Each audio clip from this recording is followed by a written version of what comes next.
Seja bem-vindo ao Seminário de Teologia e Vida Cristã Palavra da Vida. Você está em mais um curso de teologia cuja proposta é fazer alargar o seu conhecimento na área teológica, um curso descomplicado, contextualizado, provocativo, reflexivo e que faça sentido para a nossa vida cotidiana, porque entendemos que não só a construção conceitual da teologia, respeitando as correntes da teologia construída nesses quase 2000 anos, mas isso só não é suficiente. Nós pretendemos que a partir do entendimento bíblico, dos conceitos esclarecidos, nós possamos reproduzir isso em uma espiritualidade no nosso cotidiano e nas relações.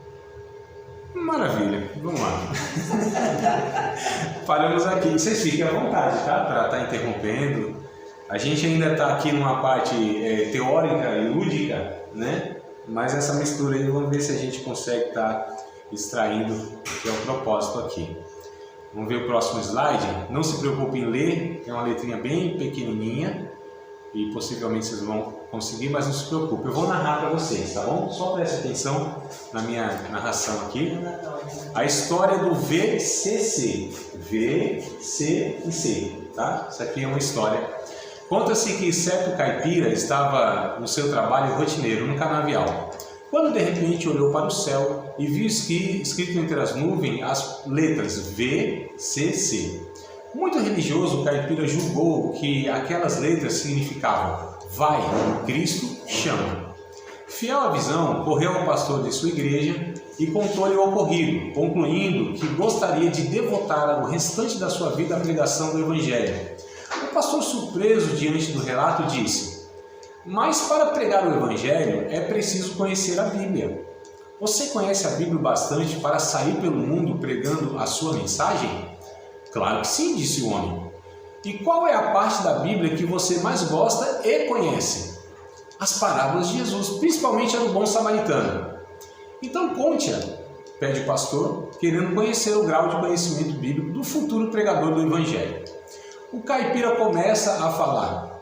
Descia um homem de Jerusalém para Jericó e caiu entre os salteadores. E eles lhe disse: varões irmãos, escutai-me, não tenho prata e nem ouro, mas o que tenho, isso te dou. Entregou-lhe os seus bens, e a um deu 5 talentos, e a outro 2, e a outro 1, e cada um segundo a sua capacidade. E partindo dali foi conduzido pelo Espírito ao deserto, e tendo jejuado 40 dias e 40 noites, teve fome, e os corvos deram alimento e traziam, pois alimentavam de gafanhoto e mel silvestre. E sucedeu que, indo ele andando, eis que um carro de fogo ocultou da vista de todos. A rainha de Sabá viu isso e disse: não me contaram nem a metade. Depois disso ele foi à casa de Jezabel, a mãe dos filhos de Zebedeu, e disse: tivesse 5 maridos, e o homem que agora tens não é teu marido. E olhando ao longe, viu a Zaqueu pendurado pelos cabelos numa árvore e disse: desce daí, pois hoje almoçarei na tua casa. Veio dali e cortou-lhe os cabelos, e o resto que sobrava foram 12 cestos cheios para alimentar a multidão. Portanto, não andeis inquietos, dizendo: que comeremos, pois o que vestiremos? E porque todas essas coisas que necessitais, o vosso Pai Celestial bem sabe. E todos que ouviram se admiraram da sua doutrina. O caipira, entusiasmado, olhou para o pastor e perguntou: e então, estou pronto para pregar o Evangelho? Olha, meu filho, disse o pastor, acho que aquelas letras no céu não significavam vai, Cristo chama. Antes deveriam ser lidos: vai cortar de cana. Moral da história: o conhecimento superficial da Bíblia pode causar muita confusão. Queridos, dessa forma irônica, vocês perceberam que só foi Bíblia citada? Só Bíblia pura, né? Como diz aí, né? Bíblia pura. Pregou Bíblia pura. Só versículo, né? Mas de uma forma totalmente descontextualizada, ele criou na cabeça dele uma narrativa que não existe na Bíblia. E as pessoas muitas vezes pensam que o citar versículo bíblico, o expor versículo bíblico, isso é suficiente a nós. A Bíblia, ela precisa ser compreendida dentro de um contexto, né, que é o que nós estamos propondo aqui para que a gente pense, e no seu contexto ele ser entendido de fato o que está sendo comunicado ali. Então muitas vezes a gente cai nessa ilusão, mas está citando Bíblia, citou o texto bíblico. Mas o que vem com o texto bíblico é sempre uma interpretação, de uma forma ou de outra. Todos nós interpretamos. O ponto é, interpretamos corretamente o que estamos expondo ou pensando? Tem um texto lá em 2 Pedro, capítulo de número 1, verso 20 e verso 21, que diz o seguinte: a profecia, Pedro está se referindo às Escrituras, tá? A profecia nunca foi produzida por vontade de homem algum. E ela não é de particular interpretação, mas os homens santos de Deus falaram movidos pelo Espírito Santo. Então, olha o que Pedro adverte. As Escrituras, elas não são de particular interpretação. O André não tem o direito de interpretar a Bíblia a partir das minhas preferências e do meu entendimento. Principalmente nós hoje, amados, que temos 2000 anos de construção teológica. Como os apóstolos também, eles não interpretavam a Bíblia como uma particular interpretação. Quando a gente vê Paulo, principalmente o apóstolo Paulo, né, nas suas cartas, ele sempre traz textos bíblicos do Antigo Testamento e traz a ressignificação daquilo, que é o cumprimento, e sempre apontando para Jesus, né, a Trindade, etc. e tal. Então a gente percebe que nós não temos o direito de interpretarmos a Bíblia segundo aquilo que a gente acha que é, ou as nossas preferências. Nós precisamos lançar mão daquilo que a gente está propondo aqui. A Bíblia tem os seus originais, que os nossos idiomas não dão conta, muitas vezes, de estar expressando a profundidade, a essência daquilo.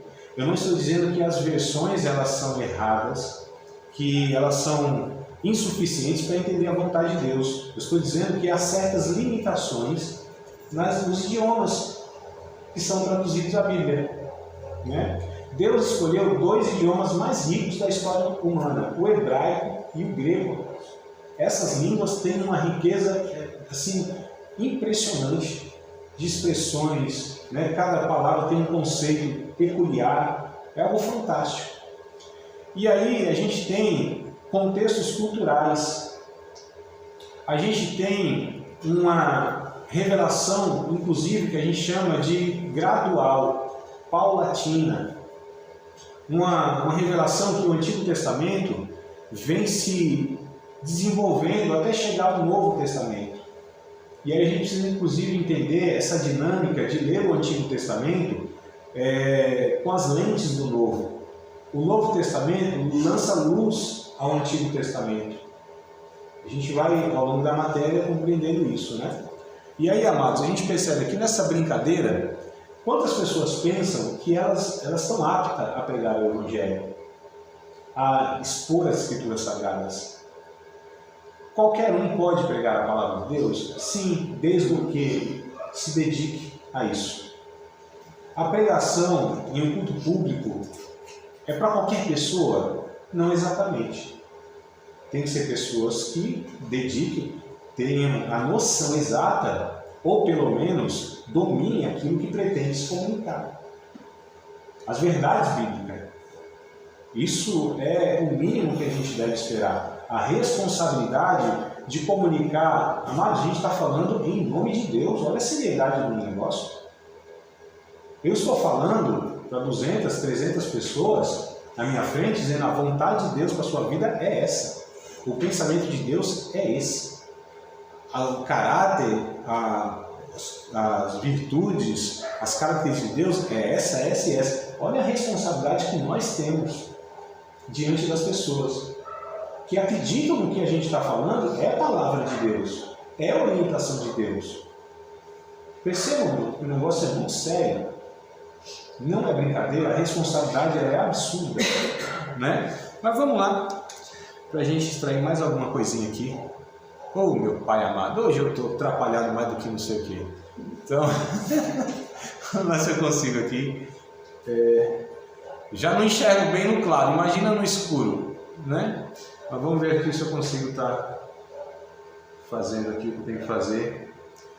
Isso, vai passando sozinho, ainda bem que é automático o trem, né? Isso aqui a gente já viu, isso aqui a gente já viu, isso aqui a gente já viu, isso aqui a gente já viu, isso aqui a gente não viu. E eu vou parar por aqui então, deixa eu ver. Oh, ai, meu pai amado.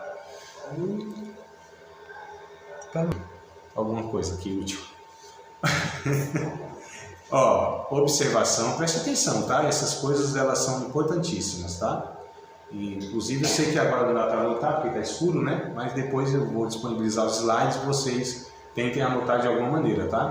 Observação, interpretação e aplicação. Isso aqui é uma regra.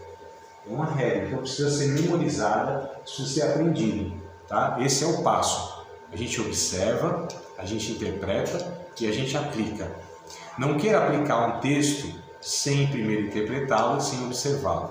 Se não observar corretamente, possivelmente a interpretação ela vai ser comprometida e, consequentemente, a aplicação vai ser errada. O que seria a observação? Leitura, lembra da primeira aula, da aula passada? Leitura, respeitando pontos de vista, entendendo o que está escrito, qual é a palavra, qual é o significado. Ah, peguei uma versão lá que está jactância. O que é isso? Então, vá no dicionário de língua portuguesa, na enciclopédia, pega uma outra versão, para você saber o que aquela palavra significa. Porque uma palavra não entendida, dificilmente vai entender a fala, não é? Então, vamos lá. Outra brincadeirinha. E os irmãos, cadê? E aí, irmão? Vamos jogar uma bola ou uma bolinha? Vou não. Jesus condena o futebol. Fala besteira, deixa de bitolagem. Vou te provar na Bíblia. Isso aqui dá um medo, né? João 21:6, ele mandou jogar a rede no mar. Mateus 7:5 mandou tirar a trave. Lucas 18:6 e ainda chamou o juiz de injusto. Os três elementos do jogo. Mas é texto bíblico? Deu referência, mano. Não foi Bíblia? Agora fala para os doces.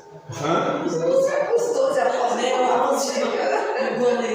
Não, o que foi feito aqui? Foi pego o texto bíblico, dado referência, para confirmar a declaração dele que era pecado jogar bola.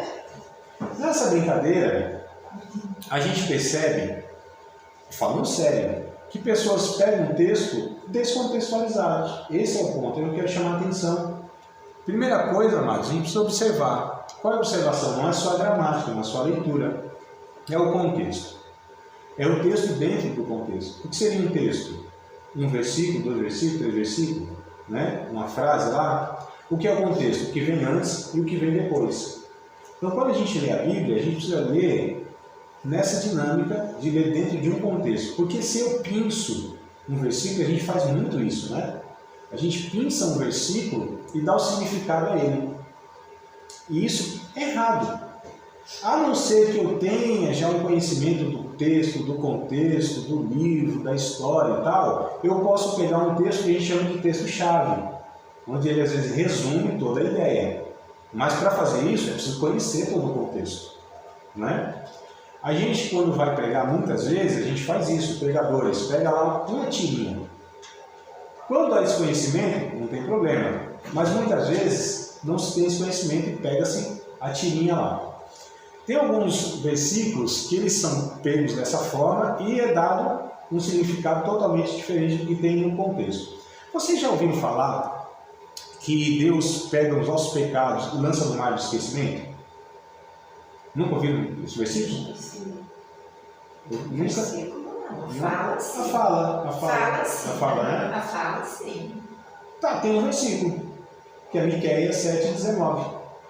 Fala, então o que tem de errado? Tem de errado porque a fala não é exatamente o que o versículo fala. Porque o texto de Miqueias 7:19 vai dizer que Deus lança os nossos pecados na profundeza do mar, não no mar do esquecimento. Então percebe a alteração que houve?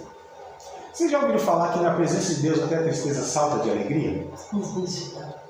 Yeah? O que está aí errado nesse texto? Ou nessa fala? Ah, André, mas lá em Jó 41:22 está escrito isso? Que na presença dele até a tristeza salta de alegria. Não fala na presença de Deus. E o contexto vai mostrar que estava se referindo a um ritual pagão diante de um animal que possivelmente poderia ser uma espécie de um alligator, um crocodilo muito grande. Era um ritual pagão que tinha de adoração. E eles dançavam e eles pulavam de alegria diante desse animal. Então não é na presença de Deus. É um ritual pagão. Aí eu falo assim, André, mas isso não é verdade? Não existe uma verdade que na presença de Deus até o triste ele fica alegre? Sim, mas nesse versículo não. Então eu não posso pegar um texto para dar um significado a ele que ele não tem no contexto. Poderia usar o Salmo 16, verso 11, se não me falha a memória, que na presença de Deus, a abundância de alegrias na presença de Deus, ali sim. Então perceba que é uma verdade, mas não cabe naquele versículo, porque ele não fala aquilo. E se eu uso um texto que não tem aquele significado, simplesmente não há autoridade inspirativa. Deus não usa aquilo como palavra inspirada. Deus não se responsabiliza pelo que eu estou declarando. Porque Deus não tem compromisso com as nossas interpretações. Deus se responsabiliza pela palavra que Ele disse, não que eu falo. Aí tem outro texto lá em Isaías, não me recordo agora exatamente, tá? Mas depois eu procuro para vocês, coloco no grupo lá, se vocês me lembrarem, tem que me salvaguardar aqui, né, que é a memória. E aí diz assim, uma outra ajudou e disse ao seu companheiro, esforça-te. Aí a gente faz faixa e põe lá como um tema, né, do evento. Qual é o problema desse texto? É que a gente dá aplicação ao nosso contexto. Olha, irmão, dizer ao seu companheiro, né, esforça-te e tal. O texto lá está dizendo que são dois artifícios. Fazem escultura para adorar um Deus pagão. E um outro diz, esforça-te, vamos fazer esse ídolo. Vocês percebam, amados, quantos textos são tirados dos contextos e é falado um pretexto, né? Então a gente precisa ter muito cuidado, porque o Espírito Santo não usa os nossos equívocos, amados. Nós precisamos transmitir a palavra de Deus ao máximo que nós conseguirmos do que de fato a palavra de Deus comunica. Nós temos nossas limitações, podemos errar, podemos sentir assim, somos falhos? Sim, mas a gente precisa fazer esse exercício, né, de seriedade que nós estamos comunicando a palavra de Deus. Nós estamos dizendo que Deus está falando aquilo. E Deus só se responsabiliza pela palavra dele, não pelo que o André ou qualquer um fale aquilo que ele nunca disse, né? Então vamos lá. Eu só lembrei desse, mas tem um bocado aí, tá? Daqui a pouco eu lembro de outros. Ou se vocês lembrarem aí de algum versículo, né? Deixa eu ver se eu aperto agora 3 certo aqui. Vamos lá ver o que tem aqui para nós no próximo. Então, ó, nem sempre o citar o versículo bíblico ele é suficiente, né? Será que parou? Outro, peguei outro versículo aqui justamente, posso todas as coisas naquele que me fortalece. Esse texto também é muito citado, né? Muito falado. O que vem, amados, depois dessa declaração? O que vocês ouvem? Depois dessa declaração, então o pregador está falando, você pode todas as coisas naquele que te fortalece. O que vem depois disso, a afirmação? Você pode o quê? Posso ter tudo, posso ter nada, não posso ter. Paulo está preso. Pode estar bem, pode estar mal. Pode. É isso que vocês ouvem? Houve a explicação do contexto da carta, da declaração? Não? Não é explicado? De mim mesmo. Eu sempre tinha um professor na quinta série, todas as avaliações, eu estudava lá, eu colocava lá, não posso. É sério? Por Deus! Naquele que não voltava, esse professor de matemática, aí um dia ele foi que você escreveu. Mas é bom estudar. Isso é verdade. Aí eu fiquei assim, porque eu ouvi e achava que bonito. Amados, se eu estiver enganado, tá? Na minha percepção, na minha observação, vocês têm toda a liberdade de me questionar e falar. Mas o que eu vi até hoje, o que eu vejo, é que quando uma pessoa usa esse texto, só ele, a declaração é, posso todas as coisas daquele que me fortalece, vem sempre a questão positiva. Você pode vencer a enfermidade, você pode conseguir um emprego, você pode vencer essa dificuldade, você pode, sempre no sentido triunfalista, positivo. É por aí, amados? Não. Pode falar, aqui está falando que você pode. Paulo fala que ele. Não, estou falando o que dizem. É o que dizem, é verdade. Sim. Pode tudo. É isso? Sim, positivo? Não, mas a questão é, a carta diz isso, Paulo diz isso, o contexto autoriza a eu declarar isso? Não, esse é o ponto. Então, quando a gente lê o contexto, é só ler o que vem antes. O que é o contexto? Antes, o verso 12, o 11, o 10 e o depois também, né? O 14, o 15. Então, Paulo está falando justamente que ele pode lidar com a fartura e com a necessidade. Vocês já ouviram alguém falar assim, mas, inclusive, juntando, né, a ideia, porque a ideia é você pegar um texto e pegar outro texto e outro texto para reforçar aquela sua declaração, que é o menino da bola, ou do futebol. Vai pegando um texto, outro, que aparentemente está construindo algo coerente. Então aí pega-se lá do Antigo Testamento, um livro poético, que é os Salmos. Os Salmos, ou os livros poéticos, eles têm que ter muita cautela, nós temos que ter muita cautela em pegar esses livros como base para fundamentar verdades. Livro poético, Antigo Testamento. Às vezes até eu fico me policiando, será que eu dou a entender que eu desconsidero o Antigo Testamento como palavra de Deus? Claro que não, amados. Para mim, toda a palavra, todas as escrituras de Gênesis e Apocalipse é a palavra de Deus. Agora nós precisamos fazer o exercício, o que no Antigo Testamento pode ser aplicado a nós da nova aliança. Nem tudo pode ser aplicado, ou pode? Sacrifício de animais pode? Guarda de dias específicos pode? Lei dietética pode? Cerimoniais pode? Cerimônias, né? Liturgia não. Então tem um bocado de coisa que não cabe a nós. Né? Foi cumprido muita coisa em Jesus.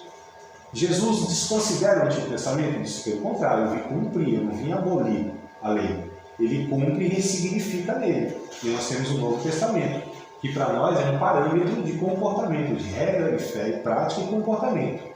E mesmo assim ainda, nas cartas de Paulo, em algumas situações lá, a gente precisa avaliar, opa, isso aqui é um texto descritivo, lembra da aula passada? Ou é prescritivo? Ou seja, é um mandamento, ou é uma descrição? É uma promessa? É uma profecia? O que esse texto, ele se encaixa em que categoria? E aí, amados, nessa questão, aí pego lá Davi que disse, olha, eu sou velho, já fui moço, nunca vi um justo desamparado, nem a sua descendência mendigar o pão. E pegando esse texto, fora de um contexto, e aplicando ainda, para reforçar essa ideia desse texto aqui, também fora do contexto, vai falar sobre o triunfalismo, o crente fiel não passa fome. Aí a gente vai falar, opa, mas calma aí, será que de fato é isso que a Bíblia ensina em todo o seu ensinamento? Aí a gente vai ver que não, porque no próprio texto Paulo diz, eu consigo lidar com a escassez, com a fome. Em outro texto, em 1 Coríntios, Paulo diz, passei fome. Em Hebreus vai dizer que heróis da fé passaram fome. Então olha só, não passaram fome, né? Paulo foi preso, apanhou. Tudo, um monte de coisa, né? Eu só estou pegando aqui. Todas essas coisas, apanhar, ser preso, né? Sim. Não, naufragar, ficou quase naufragado. Mas o que acontece, amados? A gente é bombardeado por essa teologia que invadiu o nosso país, mais ou menos a partir de 1950, se não me...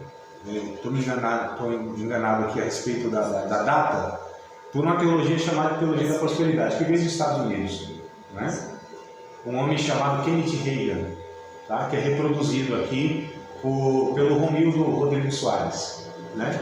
Eu estou aqui citando os nomes porque eles representam as doutrinas que eles pregam, né? Então, não é uma falta de ética, porque eu estou, na verdade, exercendo um discernimento doutrinário, bíblico-doutrinário, tá? Bíblico-teológico-doutrinário. Então, eu não estou falando nem do caráter das pessoas, estou falando dos ensinos delas. E aí a gente precisa discernir isso aqui. Então, o famoso R.R. Soares, né? Junto com Edir Macedo também, são cunhados, inclusive, vieram da mesma origem lá da igreja, na mesma época, lá em 1977, depois do ano de 79, criaram aí as igrejas, a Universal e a da Graça, né? Internacional da Graça. E a teologia deles é essa teologia triunfalista, teologia da prosperidade, né? Enfim, isso é reproduzido muitas vezes como sendo a verdade de Deus, e não é. O grande problema é que está sendo apresentado uma verdade, entre aspas, que Deus nunca comunicou. E as pessoas se agarram, se apoiam, abraçam, né? E agarram com toda a esperança algo que para elas é a palavra de Deus e não é. E Deus não tem compromisso com as nossas teologias quando as teologias estão equivocadas. É simples assim. Então, todas as coisas naquele que me fortalece, né, estou instruído tanto a ter fartura como a ter fome. tanto a ter em abundância como a padecer necessidade. Então, escassez ou abundância faz parte da vida do discípulo de Cristo, que tem fé, que quer servir a Deus, né? Então a gente percebe que muitas falas, elas não são coerentes com o que a Bíblia ensina no todo. No próprio contexto, se aquele texto for respeitado, não tem como fazer isso jamais, ou seja, dar uma declaração que ele não tem. Mas por quê? Porque foi observado, porque foi interpretado corretamente, observado corretamente, interpretado corretamente e aplicado corretamente. Mas quando não se observa, possivelmente vai se interpretar equivocadamente e se aplicar equivocadamente. Percebe que a gente tem passos, né? Tudo bem? Posso? Aí tem o Salmo 23. Sim. Senhor, meu pastor, nada me faltará. Sim. Né? Nesse mesmo contexto aí, o pessoal vai usando também dessa forma aí. Olha como os estudos dos originais, eles nos favorecem. A ideia que se tem na primeira lida é que, por Deus ser o nosso pastor, nada vai nos faltar. Não é essa ideia quando a gente estuda os originais. Pelo Senhor ser meu pastor, Ele não me faltará. Essa é a ideia. Então percebam a importância de estudar a Bíblia, os originais. Olha, André, mas ele também está exigindo demais. Ele tem que conhecer o hebraico, tem que conhecer o grego. Mas seria muito bom para aquele que expressa a verdade de Deus ter a noção do que está falando, para declarar as coisas que de fato são, que Deus autoriza que seja falado, não é? Então percebam, amados, a seriedade. Por que nós exigimos pessoas preparadas para cuidar do nosso corpo? Por exemplo, se eu preciso fazer um transplante de coração, aí eu chego lá no hospital, dei esse exemplo para vocês, não? Então a gente não vai aceitar nunca, né? Que não seja uma pessoa perita, preparada, experiente, que se qualificou para aquilo. Por que a gente, assim, não exige nada de quem está cuidando da nossa alma, de quem está lidando com a nossa vida eterna, nossa qualidade de vida espiritual? Nós devemos exigir, amados, um mínimo de empenho, de dedicação, né? Então, só para a gente pensar nesses pontos aí. Mas enfim, bora lá. A gente vê aqui se tem mais uma coisa interessante, né? Pronto. Ó, Herodes, César, Faraó, Abimeleque, Ficou, não são nomes próprios. A gente vai ver a importância dessas informações um pouco meio desencontradas aparentemente, mas lá na frente, ó, coisa boa isso aqui, ó. Tá verde. Mas vamos lá, amados. Quando a gente lê Herodes, né, na Bíblia, a gente lê Herodes, né? Mas qual é o problema quando a gente vai lendo a Bíblia e às vezes vai tendo uma atenção maior? A gente vê lá que em Mateus aparece lá o nome de Herodes. Aí, Mateus capítulo 2, ó, verso 16 está lá, né, o nome de Herodes. Quando a gente lê o capítulo, Mateus ainda, capítulo 2 também, só que o verso 22, aparece outro Herodes. Porque esse aqui já morreu. Mas lá está Herodes. Ué, que confusão é essa? Aí a gente fica na interrogação. Calma aí. Se morreu fulano aqui, né? Nos versículos antes, e agora ele aparece de novo, ressuscitou? Será? Aí a gente vai para outros textos, Mateus 14, Lucas 3 e também Lucas 23, aparece a palavra, o nome ou o título, Herodes. Não está Arquelau, não está Antipas, não está Filipe, não está Agripa 1, não está Agripa 2. Apesar que um lado até está, né? Acho que Agripa 2, alguma coisa assim. Mas enfim, não está. A gente descobre isso aqui porque a gente sabe que esse aqui, Herodes o Grande, ele teve filhos, que foi o Arquelau, o Antipas e o Filipe. E que esses aqui, eles tiveram outros filhos, que foi o Agripa 1 e o Agripa 2. Então, na verdade, nós temos 1, 2, 3, 4, 5, 6 pessoas diferentes, mas com o mesmo título. Eu vou estudar a Bíblia, eu vou ler. Olha o perigo de confundir as pessoas. E gera uma confusão quando a gente vai estudar um pouquinho mais, com mais detalhes, né? Porque, calma aí, se esse morreu, quem é esse cidadão que está há mais de 10, 20 anos para frente? Será que é esse? Será que é aquele? Será que é esse aqui? Não é. E a gente vai vendo, amados, que cada informação, ela precisa ser entendida, para a gente não confundir, porque a gente não observar corretamente, a gente vai interpretar corretamente. O que é interpretação? É a compreensão daquilo que está lendo. E eu preciso compreender para falar. Não é isso? Então vocês percebam que uma coisa é levada a outra, parece muito teórico, né? Muito sem sentido. Mas a prática é justamente a falta dessa teoria. Esse Josué, né, que é filho de Nun, Josué, que é filho de Josadac, né? Isso. Tem o Que é um sumo sacerdote. Tem o Jesus, tem outro nome. O Bar Jesus. Isso. O que é Bar? Filho. Como você sabe? Porque a gente estuda o termo Bar, né? Bartimeu, filho de Timeu, Bar Jonas, filho de Jonas. Então percebam, amados, é bom a gente de fato entender o que a gente está lendo para compreender. A partir da compreensão a gente tem como interpretar corretamente e aplicar corretamente.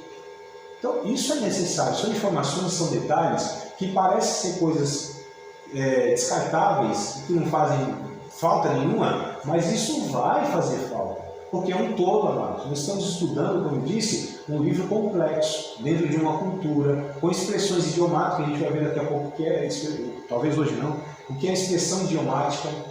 O galo que não era galo, né? O galo, daqui a pouco eu vou falar. Não, calma aí, aí você vai ter que, como fala, matar a cobra e mostrar o versículo bíblico, né? Matar o galo e mostrar o porquê que não é galo. A maçã dela vai ter que ir lá para saber se tinha um galinheiro, baianás e caripá. Então tem tudo isso aí, ó. Tá, amados? Então só a gente lê lá César.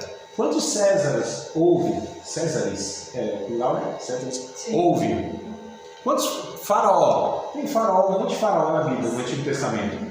Né? Então são diferentes, são. Abimeleque é um título, não é um nome, aparece lá em Gênesis. E sempre aparece Abimeleque e Fico. Porque esse Fico aqui era o general do Abimeleque, que era o rei. Então é título, não são nomes próprios.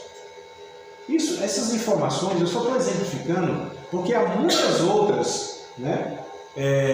Muitos outros casos semelhantes a isso, que não é nome próprio, não se refere a uma pessoa específica. E se a gente não entender, a gente vai confundindo as informações e vai virando as coisas vão se embaralhando e a gente não chega a uma conclusão correta, né? Mas bora lá. Vamos ver o que tem aqui. Pronto. Eu acho interessante a gente entender como os escritores bíblicos entendiam o mundo, tá? Eles entendiam o mundo assim, ó, que a Terra era plana. A discussão volta agora, que bobagem, né? Meu Deus do céu.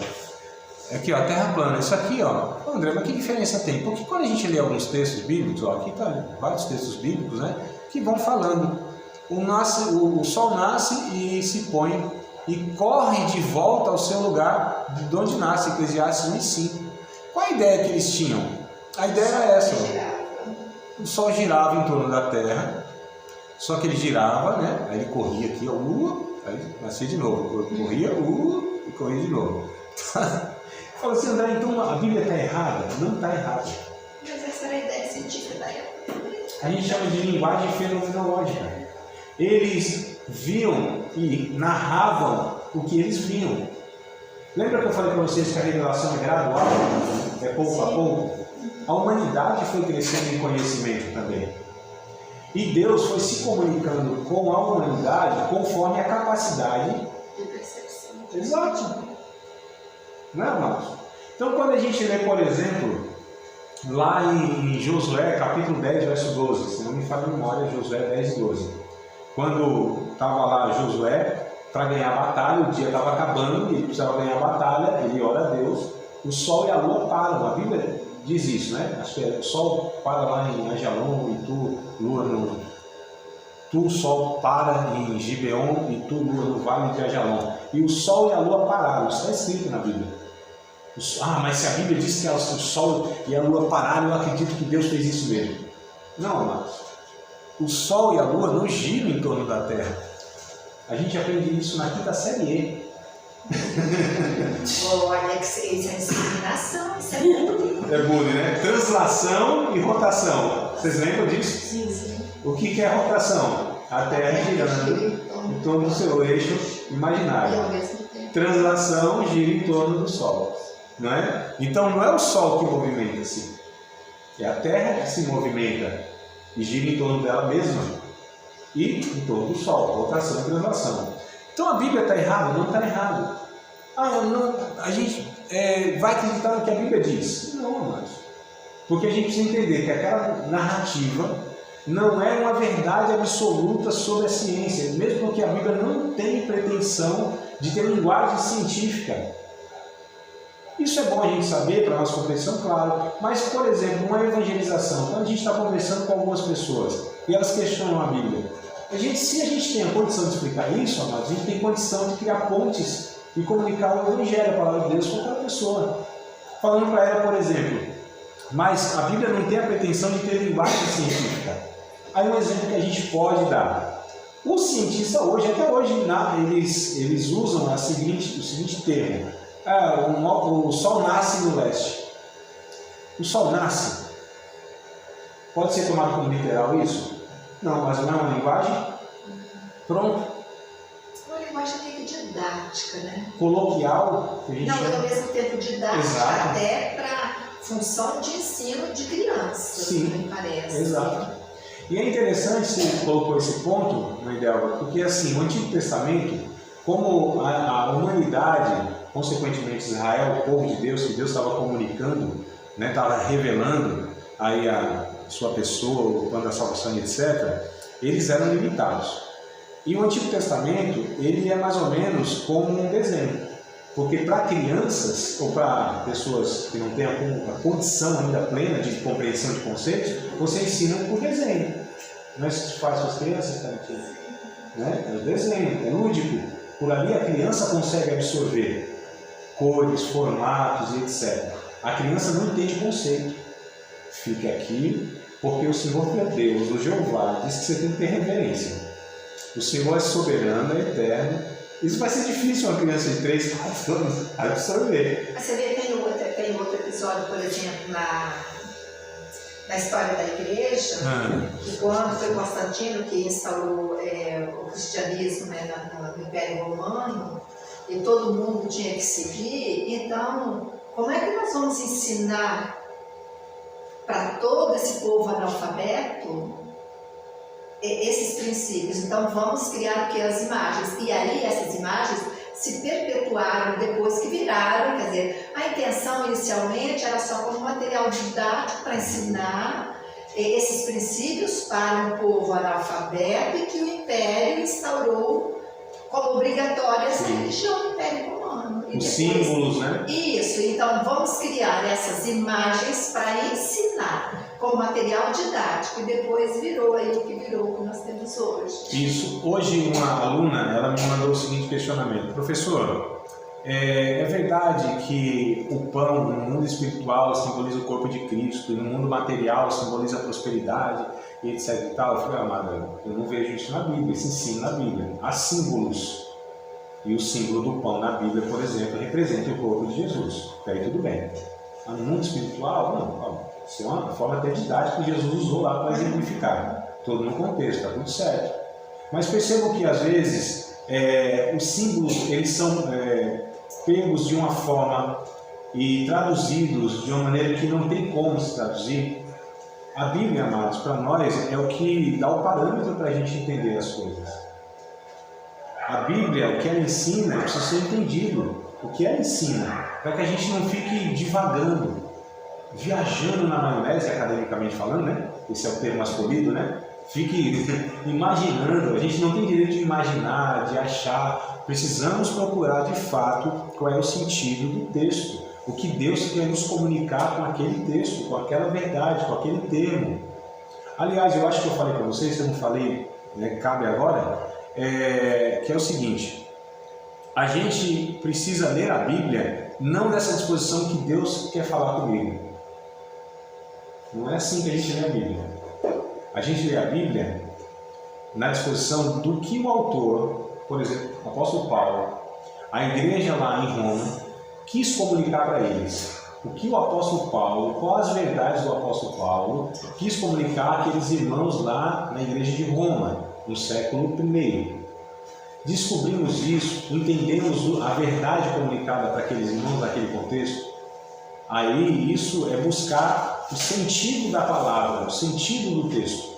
Aí fazemos o segundo movimento. Tá. O que Deus quer falar comigo, André, no tempo aqui que eu vivo?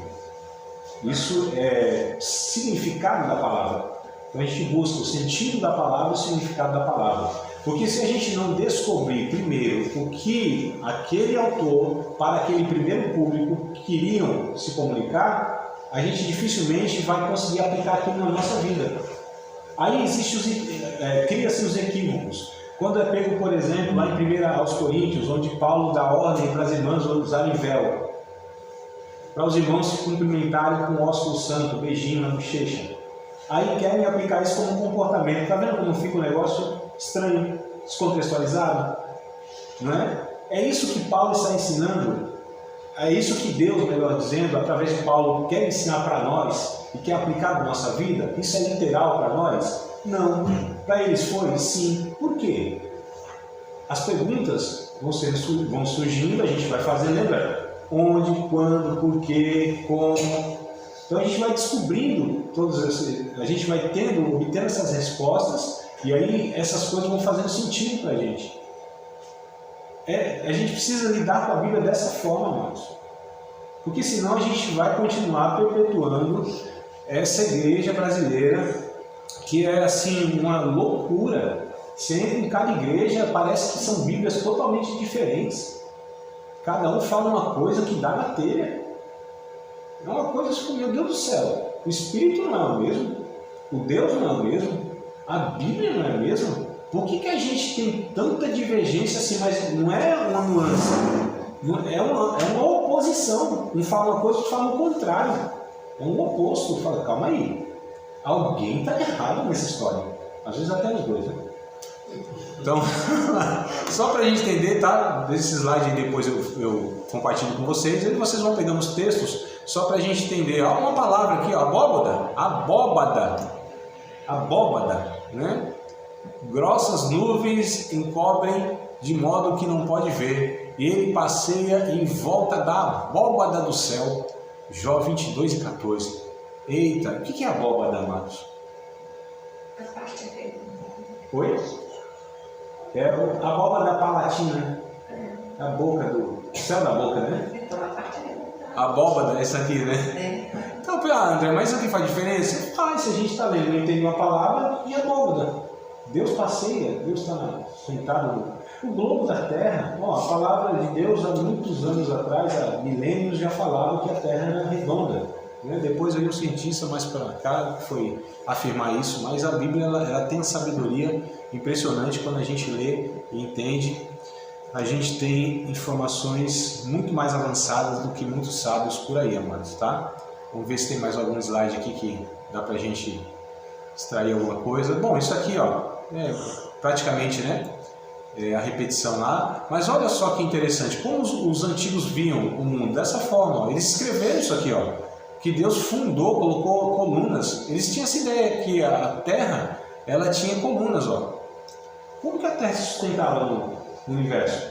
Deus colocou colunas. Não é linguagem figurada, não pode ser tomada como literal.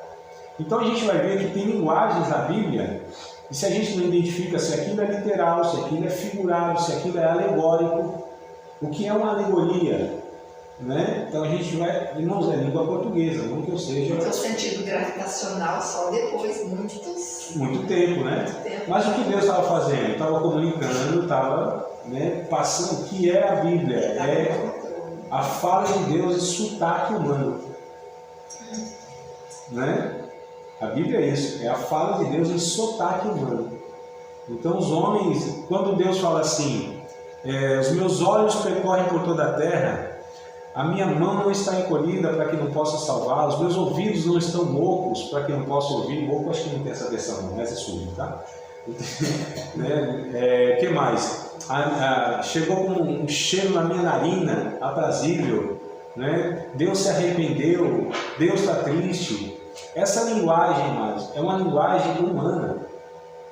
Não quer dizer que Deus tem olhos, não quer dizer que Deus tem ouvidos, aqui orelha e ouvido, não quer dizer que Deus tem nariz. Deus é espírito.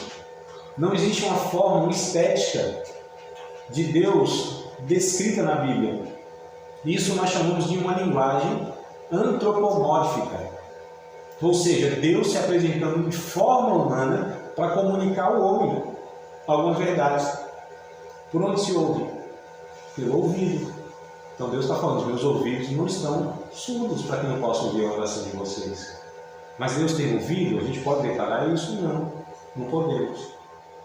Deus se arrepende? Olha só, Deus se arrepende? Deus se ira? Quando a gente associa isso à nossa experiência, lembra? Comunicação de Deus ao sotaque humano, ou seja, aquilo que a gente entende. Porque Deus é um ser que não dá para a gente conceber na imaginação. Então o que Deus faz? Ele baixa o nível, vem até nós, usa as nossas referências para comunicar as verdades eternas. Então Deus, ele se arrepende? Como nós nos arrependemos? Não. Então o que é o arrependimento de Deus? Lá em Gênesis 6, por exemplo, lá em Jeremias 18, se não me falha a memória, eu me arrependo de ter criado o homem. Se eu trouxer tal juízo e a pessoa se arrependeu, eu também me arrependerei do juízo que apareceu sobre sua vida. O que é o arrependimento de Deus? Essa é uma linguagem que a gente chama de antropopatismo. Ou seja, sentimentos que Deus comunica de forma humana, para que a gente o entenda. Nós estamos falando de um ser que não se assemelha a nós. É nós que temos a semelhança de Deus, não é Deus que tem a nossa semelhança.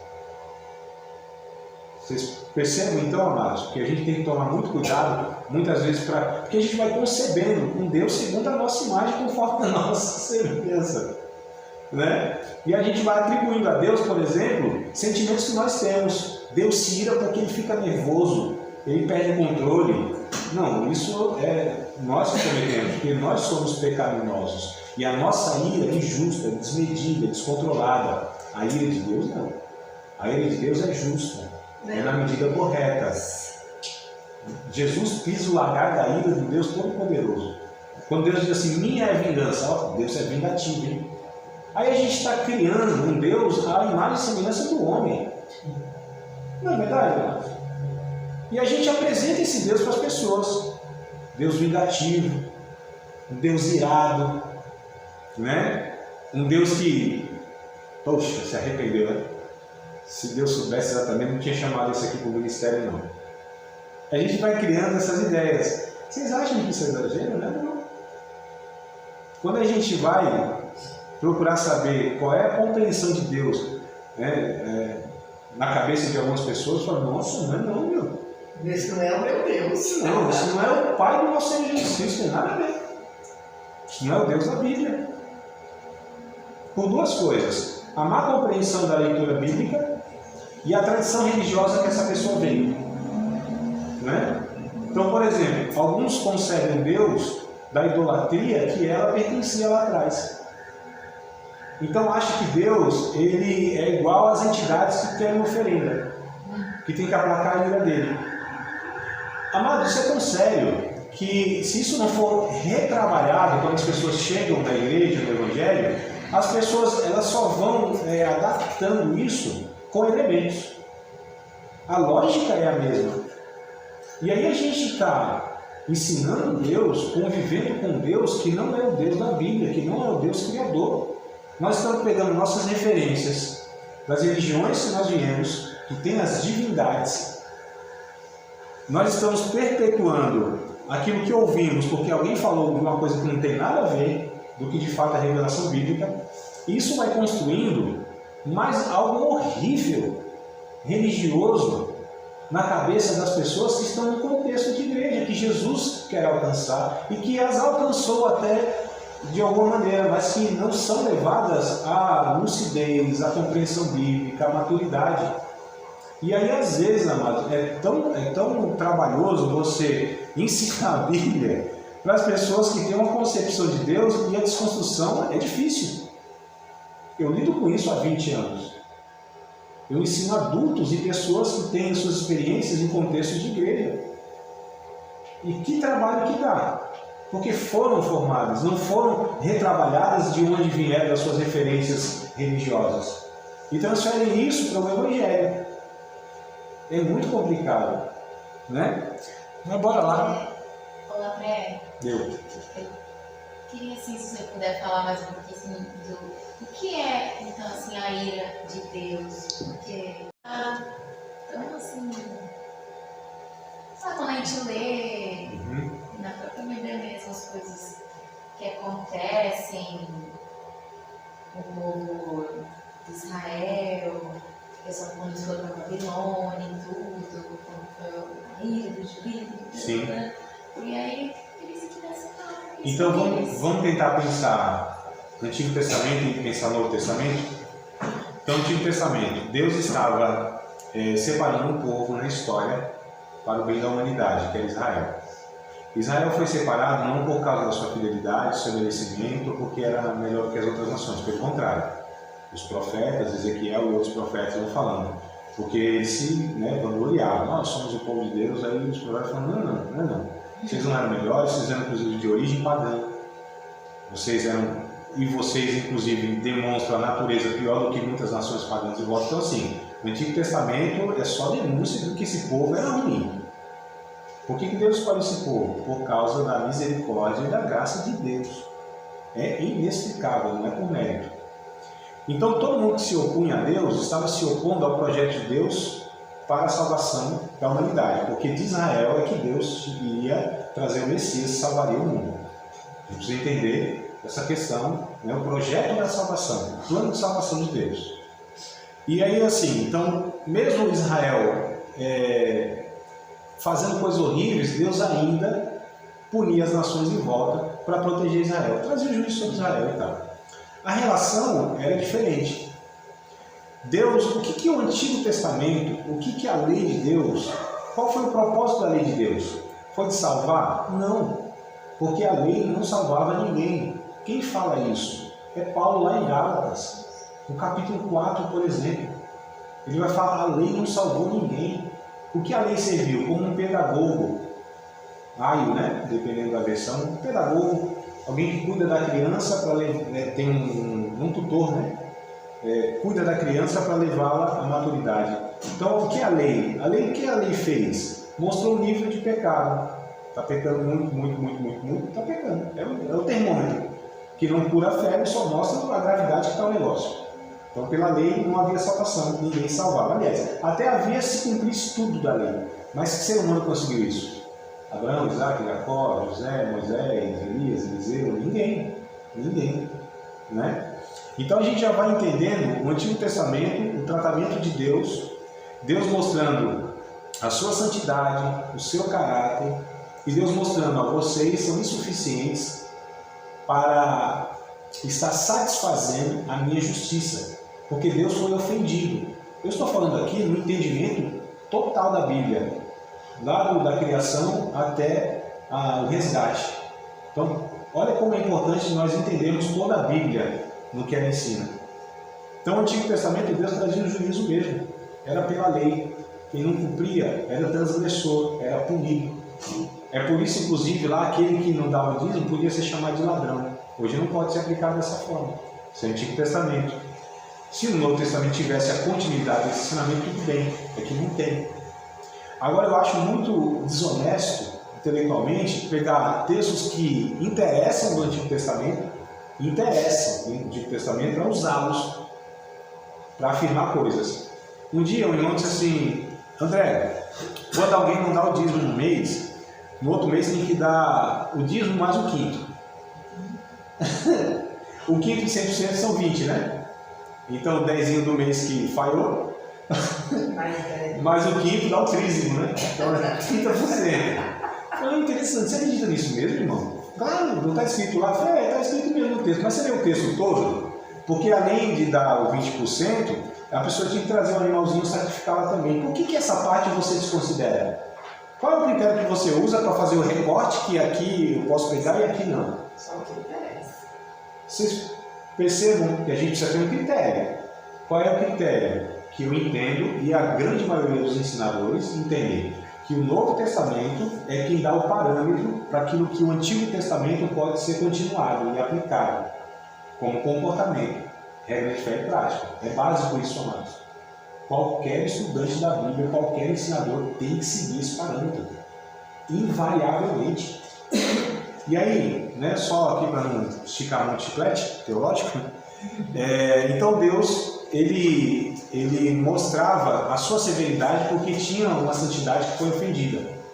Só que Deus foi ensinando que a salvação viria pela providência dele. Isso por figuras. Quem diz isso? Hebreus capítulo número 10. Percebam, eu estou pegando todo o Novo Testamento que vai explicando o Antigo Testamento. Então, Hebreus capítulo 10 vai falando das figuras, né, do Antigo Testamento, a gente chama de tipologia, representava aquilo que viria, são sombras de coisas futuras e tal, os rituais, os animais, os dias, tudo aquilo apontava para Cristo. É por isso que eu falo, amados, quando a gente pega o Antigo Testamento, a gente precisa entender o que está apontando para Cristo, porque a nossa pregação ela é cristocêntrica, é cristã. Eu disse esses dias para alguns irmãos aqui na nossa roda de leitura, que tem pregação que é bíblica, mas não é cristã. Como pode ser isso? Isso é uma contradição. Não pode ser bíblica porque foi pego lá o texto bíblico e tal, só que não aponta para Cristo, então não é cristã. Eu posso ter uma pregação bíblica, mas não cristã. E nós somos cristãos. Não somos judeus, não somos discípulos de Moisés. Nós somos cristãos, seguimos a Cristo, mas somos discípulos de Jesus. Portanto, nós aplicamos na nossa vida os ensinos que Jesus e através dos apóstolos ensinaram.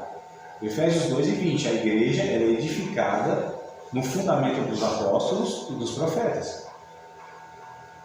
E aí o que acontece? Então Deus, no Antigo Testamento, com esse povo, foi mostrando uma faceta da sua natureza, que é a santidade.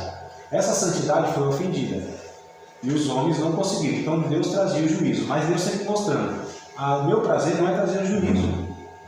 O meu prazer é que vocês se arrependam e eu revogo o meu juízo para aplicar a minha misericórdia. Isso a gente vê nos profetas assim, invariavelmente. O que era a mensagem única dos profetas? Pode ser qualquer um. Os 20 lá que tinha, né? Se me falha a memória lá. Tem os 12 menores e tal. E aí, são 17 profetas, né? Se me falha a memória, alguma coisa assim. Todos eles, sem exceção, denunciavam o pecado, chamavam o arrependimento e apontavam o caminho da restauração. Basicamente, as mensagens do profeta continham isso. E Deus mostrando, Jonas, pega um exemplo de Jonas rapidinho. Jonas, por que ele não quis ir em Nínive? Explicação histórica e tal, né? Que desde criancinha lá, os ninivitas invadiam a cidade dele e tal, desde pequeno ele via, né, toda aquela crueldade, tudo. Então, tem isso, é coerente, Mas o principal, por que ele não quis ir lá? Porque ele sabia que Deus era misericórdia. Ele disse isso, né? Aí, tá vendo? Se o povo se arrependeu, era por isso que eu não quis vir. Porque eu sabia que o Senhor é Deus compassivo, misericordioso, que se o povo se arrependeu, o Senhor vai lá e tem o coração mole. Ele queria ver Deus fulminado, matar todo mundo. Então, ele mesmo, o profeta, sabia do juízo de Deus, mas sabia que o que prevalecia sobre o juízo era a misericórdia de Deus. E Deus foi trabalhando isso, toda a humanidade. Mas a ira de Deus não é como a ira do homem. Lembro que, agora, Paulo, oh meu Deus, o Tiago, Paulo e Tiago, foram os dois também que disseram isso. Mas é assim, que a ira do homem não opera a justiça de Deus. Então a justiça de Deus não é a punição de Deus. A ira de Deus não é a punição de Deus. A ira de Deus, ela não é como é a nossa ira, desmedida, porque nós somos descontrolados, ou nós não aguentamos lá a situação, e a gente se ira. E quando a gente se ira, a gente dá lugar, no caso, ao diabo, inclusive. É possível se irar e não dar lugar ao diabo? Paulo diz, irai-vos, mas não pequeis. Então é possível se irar. A ira, se ela tem uma fonte justa e se ela tem um comportamento adequado, ela pode não se tornar pecado. Vou dar um exemplo. Jesus. Ele entrou no templo, viu que o negócio lá estava bagunçado, o povo usando aquilo lá para tirar proveito financeiro, vendendo lá e aquela coisa toda. O que ele fez, irmãos? Vocês lembram dessa passagem? Virou as mesas e chicoteou um monte de gente. Foi? Não, não. Ele não deu umas estraladas assim de chicote nas costas de meia dúzia, não? A minha Bíblia não fala isso, não. Nem a minha, né? Que bom. Você tem a mesma da minha. Mas você já ouviu alguém falar isso? Jesus desceu o chicote no povo? Sim. Então olha só, como não está escrito isso. Se Jesus tivesse agredido alguém fisicamente, ele teria pecado, irmãos. Estão percebendo só, olha, quanta coisa que se a gente não tomar cuidado a gente vai declarando que não está escrito, né? Mas voltando aqui voltando aqui, então Jesus ele se ira. Quando ele fez isso, os discípulos lembraram, está escrito no Salmo, o zelo da tua casa me devorou. Então Jesus se irou porque a causa era justa, ele se comportou de maneira adequada, não agrediu ninguém, ele foi duro, ele foi firme, mas não agrediu ninguém. Então ele se irou, mas não pecou. Quando a gente se ira, a gente pode ser a causa, não pode não ser justa, e a fonte já é pecaminosa, a ira já é pecado. Se a fonte for correta, mas o comportamento incorreto, vai tornar-se pecado também. Então a ira de Deus é a justa retribuição pelo mal que ele sofreu, ou pela ofensa que ele sofreu. Então Deus é justo. Deus não faz nada injustamente. A ira de Deus, olha que coisa difícil da gente compreender por causa disso tudo que é nos ensinado. Que o inferno é um ato de misericórdia de Deus na vida das pessoas. O inferno é um ato de misericórdia de Deus na vida das pessoas. Imagina se Deus deixasse as pessoas sem punição. A gente não faz isso entre nós, pecadores, irmão. A gente entende que todo mundo que prejudica o coletivo, a sociedade, faz coisas que prejudicam o ser humano, eles devem ser interrompidos aqui, de alguma maneira. É prisão, é cerceamento da liberdade de alguma forma, enfim, os seus direitos são tolhidos. Não é isso que a gente não vive assim? Se a gente não colocasse essas barreiras de proteção, o que seria o nosso mundo, a nossa convivência, irmão? Não, calma. Não, calma, então. Calma que a gente chega lá. É que eu não cheguei lá. Eu só estou dando exemplo que nós... Não, calma que a gente chega lá. Se não chegar essa aula, chega na outra. Isso aqui é igual capítulo de novela, tá aí. Então a gente acaba daquele jeito para não perder o próximo capítulo. Mas vamos lá, Marcos, que eu sei que às vezes dá uma embaralhada. Eu só dei um exemplo, ó, que nós não temos essas ações punitivas que é para refrear o mal. É isso que eu queria exemplificar, comparar. Nós não temos isso, não? Sim. Está tudo certo, não está? Vocês não acham que isso é correto? É um mecanismo de preservação da sociedade, da vida humana? Essa punição justa pelo mal praticado contra a humanidade, contra a sociedade? Os direitos humanos não é uma bênção? Não é? Deus, ou melhor, nós aprendemos a semelhança de Deus isso, né? Mas Deus, ele usa o mesmo critério. Deus interrompe uma vida, porque Deus tem um conhecimento exato daquela vida que ela vai fazer lá na frente. É por isso que o Antigo Testamento, Natália, às vezes dá uma confusão na nossa mente. Que confusão que é? Nossa, como que Deus mandou matar criança e mulher que não tinha nada a ver com a situação? Não fica um negócio meio estranho? Mandou matar um bocado de vezes, não foi? Tá. Olha só, por que Deus fez isso? Há uma possível explicação. Deus sabia exatamente o que aquelas crianças iam se tornar. Deus sabia o que aquela nação ia se tornar. Como muitas se tornaram. Deus interrompe aquilo para que aquilo não prolongue. Tem uns termos no Antigo Testamento, em Gênesis, que eu lembro agora, literalmente em Gênesis eu sempre tenho, que Deus fala assim, ó, encheu a medida dos pecados. Chegou até mim. A ideia é que foram acumulando pecado, que chegou até Deus, ele falou, não, aqui tem um limite, vou trazer o juízo e interrompo isso aqui. Porque não haveria freio. Sabe? Mas aí dá mais misericórdia pelas outras pessoas do que por quem está levando as consequências do ato? Pelos dois. Por quê? Primeiro que as outras pessoas que estavam sendo atingidas não seriam mais. E por essas pessoas, porque assim, Deus sabe que essas pessoas não iriam se arrepender. Então, quanto mais pecado elas acumulam, mais juízo elas estão acumulando para a vida eterna. Você entendeu a lógica?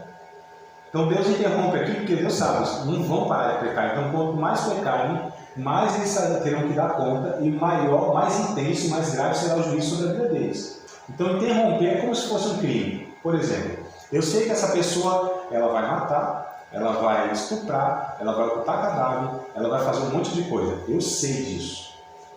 Então, o que eu faço aqui? Interrompo. Eu sei que ela não vai se arrepender, entende? Eu tenho a ciência disso. Ela não vai se arrepender, ela vai praticar um monte de crime. Então, um monte de crime que ela vai praticar, ela vai ser punida muito mais severamente do que apenas aquele primeiro que ela cometeu. Entenderam o pensamento? Então, Deus sendo onisciente, ele fala, não, cometeu esse crime, vai ser julgado. Interrompa aqui, isso é ato de misericórdia. É difícil, talvez a gente entender, não estou, achando, é tranquilo de entender isso. Talvez não seja tranquilo. Mas vocês entendem a lógica? Vocês fazem sentido, faz sentido para vocês. Para mim faz sentido. Essa é uma possível explicação que a gente tem. Mas a questão da ira de Deus, é isso que é o ponto. O que é a ira de Deus? Não é como a nossa ira.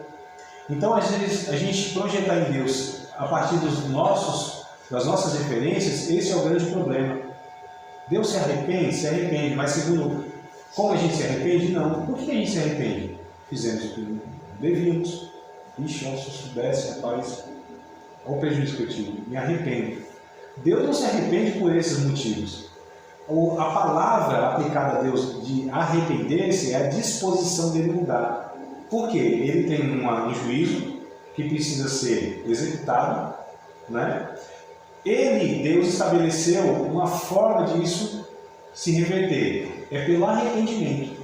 Então, se a pessoa se arrepende, Deus, ele não aplica o juízo, mas ele age com a misericórdia. Isso Deus estabeleceu. Nós estamos aqui por causa disso. Não é mediante o arrependimento que somos salvos? E se nós nos arrependêssemos? O juízo de Deus estava sobre a nossa vida. Evangelho de João, capítulo 3, verso 17. Se não me falha a memória, é o verso 17. Se alguém até puder achar aí rapidinho, tá? Eu passei bastante aqui no tempo. Capítulo 3 de João, verso 17. Se não me falha a memória, esse texto aí. Vai dizer que a ira de Deus, ela permanece sobre aqueles que não se arrependeram, aqueles que não entregaram sua vida. Então a ira de Deus permanece na vida de todo ser humano, porque todo ser humano ofendeu a santidade de Deus. Todos pecaram, precisam, carecem da glória de Deus. Então Deus, ele tem a sua santidade ofendida, ele precisa aplicar a justa retribuição naquele mal praticado. Ele não pode fazer vistas grossas ao pecado. Deus é puro, Deus é santo. Só que o que Deus quer? Deus não tem prazer na morte do ímpio, antes que ele se arrependa e Deus venha salvá-lo. Mas são questões que Deus estabelece, porque o ser humano está perdido, não, ele é perdido, ele é pecador. Então Deus não pode deixar passar batido, Deus é justo. Ele seria injusto, inclusive, se não punisse. Mas Deus não tem prazer na sua punição.